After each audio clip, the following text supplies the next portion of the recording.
Boa tarde, eu me chamo José Marcelino e estou aqui para dar início à apresentação do seminário da disciplina de Biologia dos Fungos, cujo tema é micoses cutâneas e subcutâneas, onde a docente é a professora Nádia Santos Vitória e o corpo discente da minha equipe é constituído por 5 componentes: Alicia Regina Dantas de Barros, Camila dos Santos Lima, João Vitor Leal de Castro, por Maria Rita Gomes de Sá e por minha pessoa.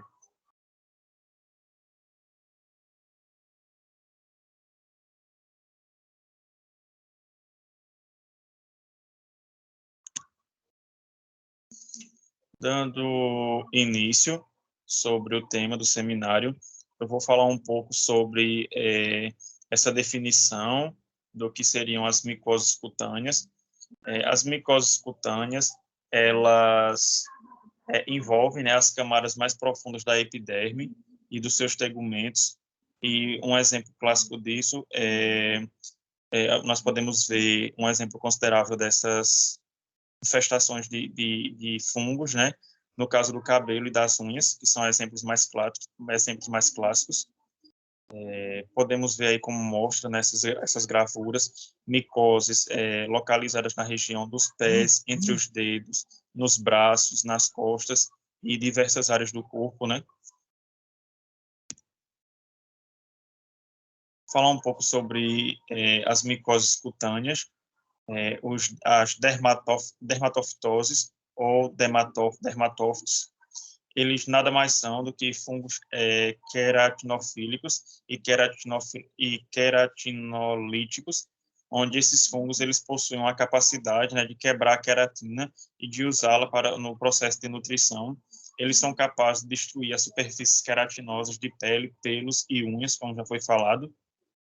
Os dermatófitos, eles podem ser geofílicos, ou seja, eles vivem no solo, né, são patógenos ocasionais, como eles podem ser zoofílicos, ou seja, eles parasitam o pelo e a pele de animais, infectando seres humanos também. A maioria dos animais que são acometidos por esta espécie de dermatófitos são os cachorros, os cães. Ou eles também podem ser antropofílicos, eles infectam humanos e são transmitidos direta ou indiretamente, né, de hospedeiro para hospedeiro, né, de pessoa para pessoa. Os fungos geofílicos e zoofílicos, eles causam uma reação profunda no hospedeiro, como lesões altamente inflamatórias, né, mas que com uma terapia um tanto que corriqueira, né, ele pode conseguir um bom resultado, né, no tratamento ou até mesmo a cura dessa micose. Já as infecções antropofílicas, elas são não inflamatórias, né, são crônicas e são difíceis de se curar. Eles invadem, né, o extrato córneo, que nada mais é do que a camada superior e mais externa da epiderme. Um fato importante também de salientar é que as dermatofitoses, elas também são referidas, né, como tinhas, são denominadas como tinhas, né, e os sinais e os sintomas clínicos, eles vão variar, né, de acordo com os agentes etiológicos, ou seja, os agentes causadores, né, que são vários, a reação do hospedeiro e o local da infecção. O padrão clássico das dermatofitoses, o padrão a apresentação, né, do fúngica, ela envolve um anel de descamação inflamatória com a diminuição na inflamação e que ocorre em direção ao centro da lesão. Em áreas cobertas por pelos, né, vai aparecer manchas circulares elevadas de alopecia, que nada mais é do que a perda de pelos, né, em determinadas áreas do corpo, em uma área ou várias áreas. Com eritema, né, que são manchas avermelhadas por toda a pele, e escamação, ou como pápulas. No caso, as pápulas, elas são um tipo de lesão que acontece na pele, normalmente menor que 1 centímetro de diâmetro, e são caracterizadas por mudanças de cor e de textura na pele. Frequentemente, elas podem se agrupar, né, se aglomerar e gerar uma erupção cutânea. Elas também podem estar associadas com características secundárias, como crostas ou escamas. Podem aparecer também pústulas, né, que nada mais é do que uma pequena elevação da epiderme, ou seja, a camada mais externa da pele, contendo fluido turvo ou purulento, que no caso é a secreção pus, no caso, né, o popular mais conhecido como pus, vesículas também, né, que é pequenas bolhas cheias de líquido que podem surgir em qualquer localidade da pele, em qualquer área da pele, e os quérios, que são inflamações graves envolvendo a base do pelo, né, que é caracterizado pelo desenvolvimento de uma placa inflamatória com pústulas, né, e crosta espessa. E, se persistente, pode levar à alopecia cicatricial, que é no caso da perda de pelos, como já foi citado. Numa pele lisa, possamos dizer assim, aparecem eritemas e manchas escamosas, né, que elas se expandem centripetamente, né, rumo ao centro, apresentando clareamento central. Pode aparecer também a infecção de unhas, no caso da onicomicose, que será abordado esse tema logo a seguir, pelos mesmos fungos causadores da infecção da pele. O tratamento para as dermatoftoses, ele é tópico, né, ou seja, local, com a utilização de géis, pomadas e etc., ou oral também. No entanto, particularmente, o tratamento ele é mais corriqueiro, ele é mais funciona melhor com o uso oral.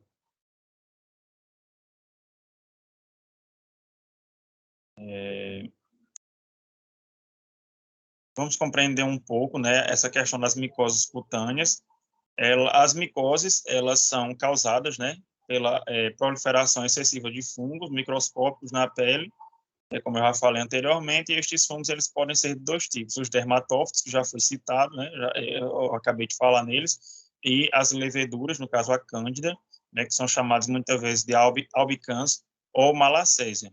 Aqui nós podemos ver essas três gravuras, né, especificando esses dois tipos de fungos, né, de dermatófitos, e eu vou abordar mais um pouco sobre eles.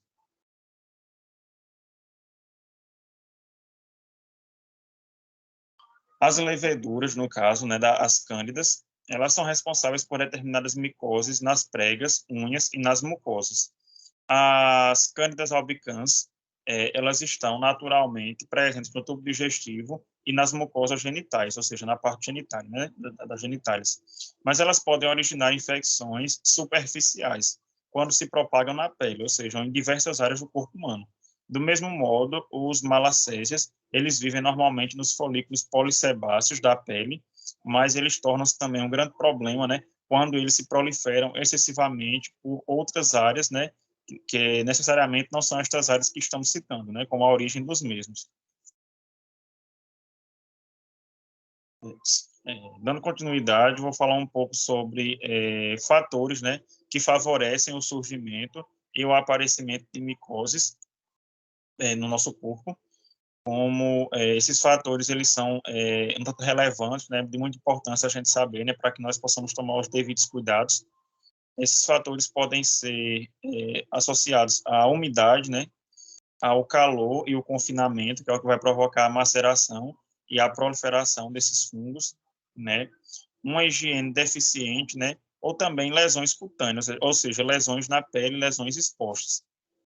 Algumas doenças, incluindo a diabetes, alguns medicamentos, né? Para quem faz uso de alguns medicamentos que possam, como é que eu posso falar? Possam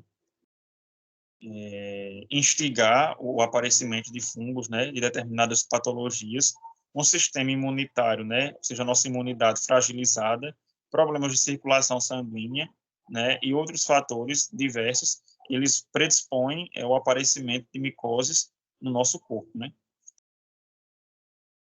Olá, vamos dar continuidade à nossa apresentação sobre micoses cutâneas e subcutâneas.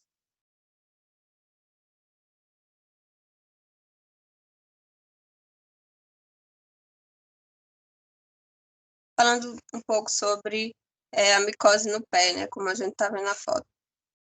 É muito comum e está muitas vezes ligada a dos dermatófitos, implicando por vezes o aparecimento de levuras.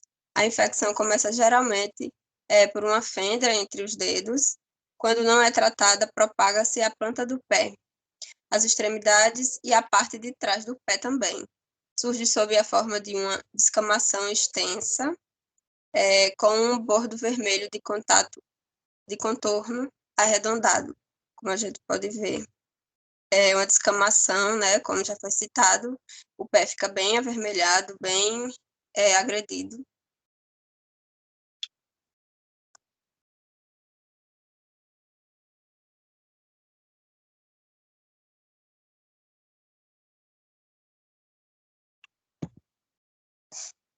Micose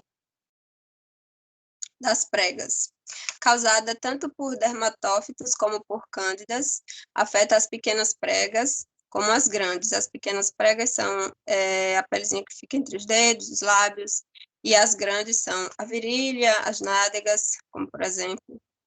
Ela torna-se vermelha e fissurada. As micoses das pequenas pregas aparecem frequentemente nas pessoas em contato frequente com a água ou que sofrem de transpiração excessiva. As micoses das grandes pregas estão relacionadas com a transpiração e a fricção do contato de vestuário. É mais comum, né, em pessoas com excesso de peso.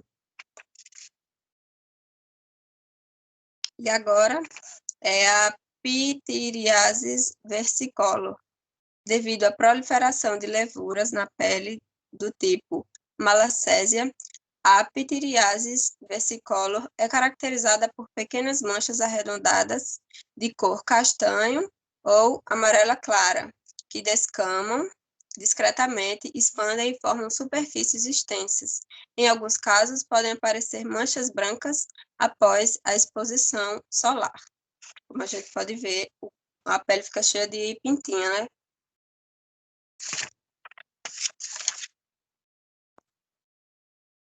Mais alguns exemplos. A pele fica irritada, vermelha. Agora, falando um pouco sobre a onicomicose. Bom, o que causa essa doença, né? A onicomicose, ela é uma infecção que dá nas unhas, né? Causada por fungos. Esses fungos se alimentam da queratina. As unhas dos pés são as mais afetadas porque, tipo, ficam em contato com a umidade, né? Ficam em contato com ambientes úmidos, escuros, quentes, tipo sapato, sapatilha. Por isso é mais comum dar na unha dos pés. Qual a transmissão da onicomicose? Ela pode ser transmitida através do contato direto entre as pessoas que compartilham objetos pessoais entre si, como um pente, alicate de unha, tesoura, entre outros. E o tratamento? Bem, o tratamento é feito por meio do uso de antifúngicos, que incluem medicamentos orais, esmalte ou creme medicinal. E em casos mais extremos, é feita a retirada da unha. Olá, boa tarde. Eu vou dar continuidade ao tema falando sobre micoses subcutâneas, que são introduzidas de forma normalmente traumática através da pele e que podem envolver as camadas mais profundas da derme e do tecido subcutâneo e até mesmo o osso, mas não costuma ultrapassar isso e se disseminar para órgãos mais distantes. O curso clínico, ele mostra-se crônico e insidioso, né, que começa de uma maneira mais branda, mais leve, e se não for tomados os cuidados necessários, vai se agravando cada vez mais e até mesmo criando uma certa dificuldade para o seu tratamento. Os agentes causais são muitas vezes de baixo potencial patogênico e são comumente isolados no solo, da madeira e na vegetação em decomposição, o que justifica uma comum exposição de forma relacionada a passatempos e lazer. E agora eu vou citar alguns exemplos desses tipos de micose. Começando com a esporotricose linfocutânica, que é um fungo dimórfico que é encontrado no solo e na vegetação em decomposição, que causa uma infecção crônica. Acontece predominantemente em locais de clima quente, tropical, subtropical, e está relacionada ao trabalho em floresta, mineração e jardinagem. O fungo entra no hospedeiro após uma inoculação traumática dos materiais contaminados. Ela se caracteriza por lesões nodulares e ulcerativas, juntos aos linfáticos que drenam o sítio primário da inoculação. Seu tratamento ele é feito com o iodeto de potássio por via oral em solução saturada, ou pelo intraconazol, que é um medicamento bastante comum, antifúngico, né? Não só para micose, mas como para outros também. Aqui vocês podem ver a imagem dessas úlceras, né? Dessas feridas que ficam na derme da pessoa. E que também só não atingem seres humanos, né? Podem afetar também outros mamíferos. E também aqui vocês podem ver uma foto microscópica de uma biópsia de uma pele infectada, né? Do tecido lesionado. Dando continuidade, eu vou falar agora sobre a cromoblastomicose, que também é conhecida como cromomicose, e é uma infecção fúngica crônica envolvendo a pele e tecidos subcutâneos. São caracterizados pelo desenvolvimento de nódulos ou placas verrucosas de crescimento lento, né? De forma insidiosa, que vai começar ali de uma maneira lenta, e se não tratada, ela pode apresentar complicações e até deformidades, né? Esses fungos eles são pigmentados e penetram por inoculação direta com o solo infectado ou matéria orgânica infectada. As lesões, como já falei, começam com pequenas papulas verrucosas e que aumentam de tamanho e podem se apresentar até como placas. E quando já bem estabelecidas, elas parecem com crescimentos múltiplos e grandes verrugas múltiplas, uma se sobrepondo à outra, e que traz um aspecto que faz lembrar o couve-flor. Elas são hiperceratóticas e deixam o membro distorcido, deformado e com fibroses, e chega até ao linfodema secundário. A reação inflamatória é supurativa e granulomatosa, com fibrose dérmica e hiperplasia pseudoepiteliomatosa. O tratamento com terapia antifúngica, especificamente, ela não apresenta muito resultado se a infecção ela já estiver em um estágio avançado. O intraconazol e a terbinafina parecem ser os medicamentos mais eficazes para combater, incluindo com uma interação com a fluctosina, que tem mostrado os melhores desempenhos nesse tratamento. Aqui, e aqui uma das imagens, né, de como fica, principalmente na imagem superior, de uma forma já mais avançada, aí vocês veem que causa uma grande deformidade no tecido mesmo.